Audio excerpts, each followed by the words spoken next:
আসসালামু আলাইকুম বন্ধুরা, আমি আসরের নামাজ শেষ করে বাসার টুকিটাকি কাজ গুটিয়ে নিয়ে আমি এখন চলে আসলাম ইফতারের জন্য ফল কাটতে। তো ফাইনালি ফল কাটা হয়ে গেছে, তোমরা দেখতেই পাচ্ছ। আর আজ আমি একটু আগে আগে ফলটা কেটে নিলাম, তার কারণ বাড়িতে আরও অন্য কাজ আছে, সেগুলো গোটাতে হবে। আর আমি আজকে ফল কিন্তু অনেক রকম কেটেছি। এর মধ্যে কোন কোন ফলটা তোমাদের বাড়িতে কেটেছো অবশ্যই কিন্তু কমেন্ট করে জানাবে। ওদিকে আমার আম্মু একটা স্পেশাল জিনিস বানাচ্ছে।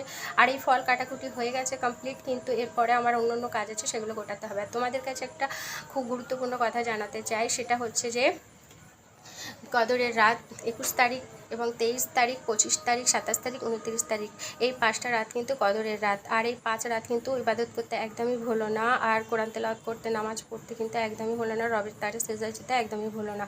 তো আজকের এই মিনি ব্লগটা শুধু এই পর্যন্তই। ভালো লাগে লাইক, কমেন্ট এবং শেয়ার করো। আমি ভিডিও দিতে পারছি না রমজান মাসের কারণে, কারণ শুধু ভিডিও করলে তো হবে না, এই মাসে ইবাদতও করতে হবে, কোরআন তেলাওয়াত করতে হবে, নামাজ পড়তে হবে, তারবির পড়তে হবে। তার জন্য কিন্তু আমি ঠিকমতো ভিডিও করতেও পারি।